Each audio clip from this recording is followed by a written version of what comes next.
Hello dear TYBSC.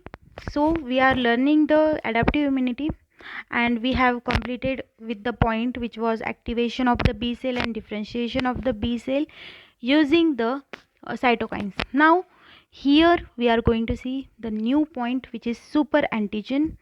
Quite interesting because you can see through this diagram they are the super antigen.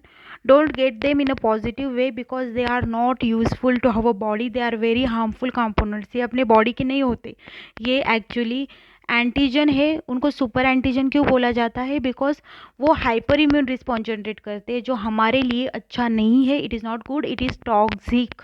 So don't get the term super antigen in a wrong way or in a right way. I will say rather take it in a wrong way because ये बहुत harmful है to the body. Okay, so we will study the new term which is the super antigen.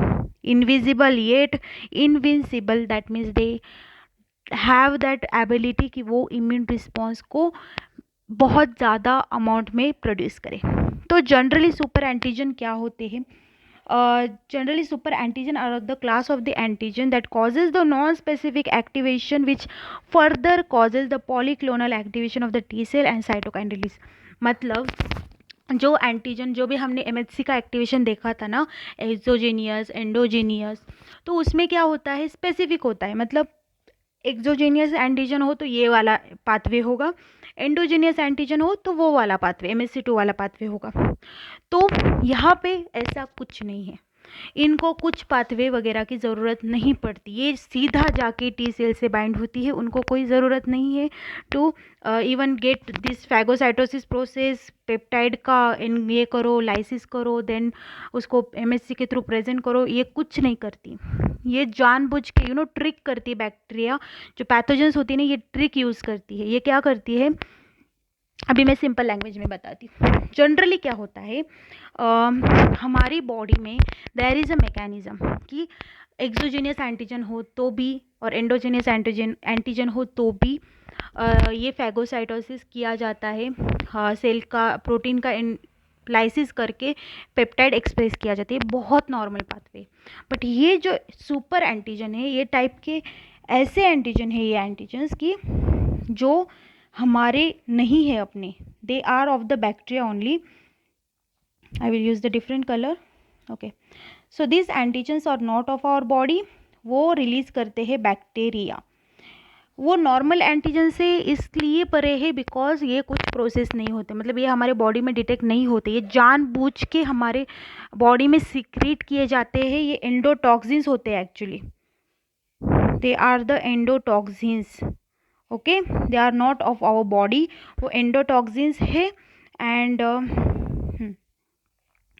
They are not of our body और वो release किए जाते हैं by the bacteria to trick our immune system. अभी वो कैसे? तो हमें पता है कि ये क्या आपको प्रोसेस याद होगी कि एमएचसी के एमएचसी मॉलिक्यूल प्रेजेंट होने के बाद ही जो टी सेल है वो पैथोजन को या एंटीजन को रिकॉग्नाइज करती है. एंटीजन को रिकॉग्नाइज करती है एंड वो okay, this is the antigen presenting cell और ये है हमारी टी सेल. तो ये दोनों का इंटरेक्शन होने के लिए एमएचसी मॉलिक्यूल पे ये बाइंड होना ज़रूरी है और टी सेल में भी बाइंड होना ज़रूरी है. ये दोनों इंटरेक्ट हो, ये ज़रूरी है for the generating the immune response.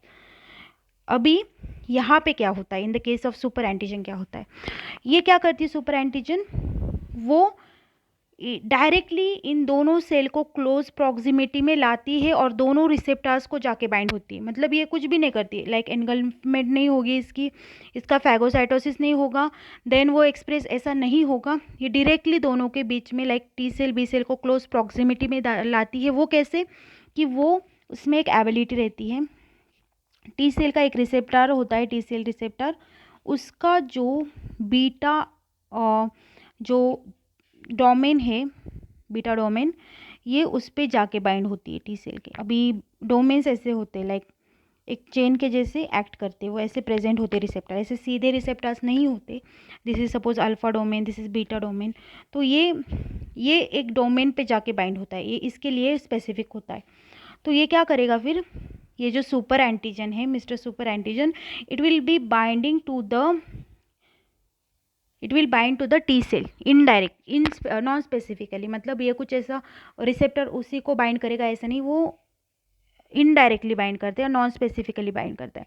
और ये फिर एंटीजन प्रेजेंटिंग सेल को भी बाइंड करता है, इन दोनों के बीच में बाइंड होता है। उसके वजह से क्या होता है, ये टी सेल एक्टिवेट हो जाती है, वो फिर बी सेल को सिग्नलिंग करेगी और बी सेल रिस्पॉन्स जनरेट करेगा। और एक और चीज़ यहाँ पे होती है कि यही एंटीजन जो है वो सभी बी सेल को, अभी ये गई बी सेल वो एक्टिवेट हो जाएगी, दूसरी बी टी सेल आएगी वो भी, सॉरी वो भी, अभी ये सेल गई तो दूसरी सेल भी आएगी, it will also get activated. Then तीसरी सेल आएगी इसी सेल के पास, ओके, ये भी एक्टिवेट होगी, चौथी आएगी वो भी एक्टिवेट होगी, एक एक्टिवेट होगी जाएगी, दूसरी आएगी वो भी जाएगी एक्टिवेट होके जाएगी, फिर लाइक दिस सभी टी सेल एक्टिवेट हो जाएंगे, बहुत सारे टी सेल एक्टिवेट होंगे। इसकी वजह से क्या होगा, बहुत हाई अमाउंट में इम्यून रिस्पॉन्स जनरेट होगा, बहुत सारे साइटोकाइंस रिलीज होंगे। और अगर आपको पता होगा, आपने लास्ट ईयर में देखा होगा, तो जो ट्यूमर नेक्रोसिस फैक्टर होता है ना, वो बहुत टॉक्सिक, मतलब सभी साइटोकाइंस यूज़फुल नहीं होते। अगर साइटोकाइंस बहुत ज़्यादा जो है अमाउंट में अगर प्रोड्यूस हो ना, तो वो टॉक्सिक होते हैं for the body. That is why ये जो भी साइटोकाइंस लाइक इंटरल्यूकिन्स हो, ट्यूमर नेक्रोसिस फैक्टर हो, बहुत ज़्यादा अमाउंट में प्रोड्यूस होते हैं। इसकी वजह से हमारे बॉडी पे एक निगेटिव इम्पैक्ट पड़ता है, हमारी बॉडी हाइपर इन्फ्लामेशन करती है, हाइपर इम्यून रिस्पॉन्स जनरेट करती है। इसके वजह से हमें हमारे ही ऑर्गन्स को वो किल करना स्टार्ट कर देते हैं। इसके वजह से क्या होता है, मल्टी ऑर्गन फेलियर हो सकता है, टॉक्सिक इफ़ेक्ट्स हो सकते हैं, टॉक्सिक अटैक हो सकता है, या तो फिर पर्सन की डेथ भी हो सकती है। तो it is a very very toxic thing super antigen. अभी इसका एग्जांपल आपको दूँ तो आपने फूड पॉइजनिंग ये कंसेप्ट सुना होगा, तो उसमें ये होता है लाइक सुपर एंटीजन जो है it is release by the staphylococcus aureus और स्टैफिलोकोकस बोटुलिनम। तो ये दोनों जो है वो रिलीज़ करते हैं this types of the toxins. मतलब ये जो सुपर एंटीजन है वो बैक्टीरियल एंडोटॉक्सिन्स है इन शॉर्ट।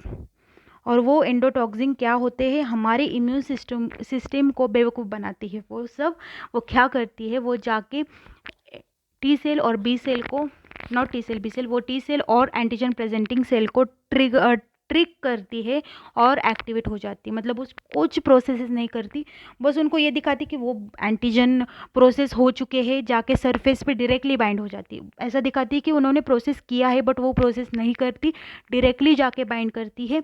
उसकी वजह से टी सेल एक्टिवेट हो जाते हैं।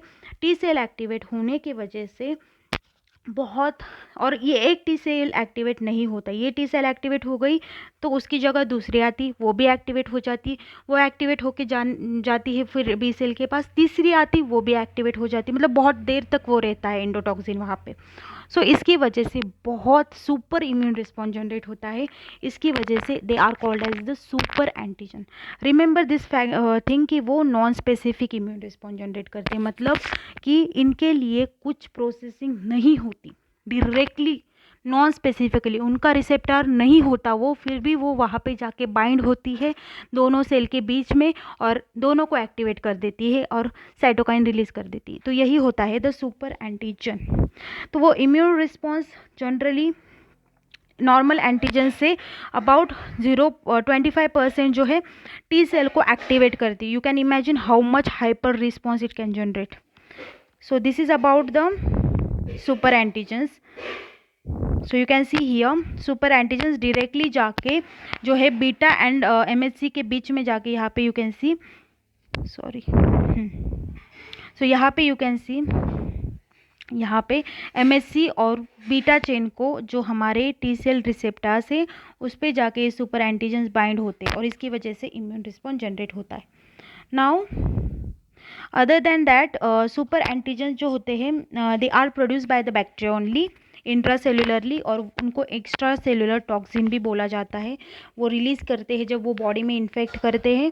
एंड ये सीक्वेंस जो होती है वो थोड़ी थोड़ी सिमिलर होती है टू द डिफरेंट सब groups of toxins. Okay, 3D structure जो है वो भी सिमिलर है among the different super antigen, और इसकी वजह से वो ईजीली टी सेल को एक्टिवेट कर पाते हैं।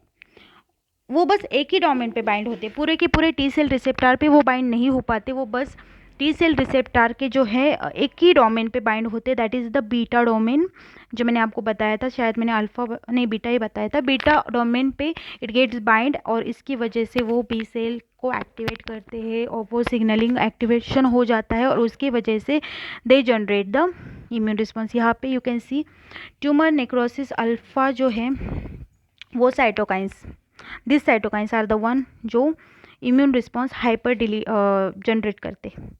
सो this is about the super antigens, very important concept, yet simple concept to understand, थोड़ा डेविएट करती है अपने इम्यून रिस्पॉन्स को, यही आपको याद रखना है। So I hope you have understood, thank you.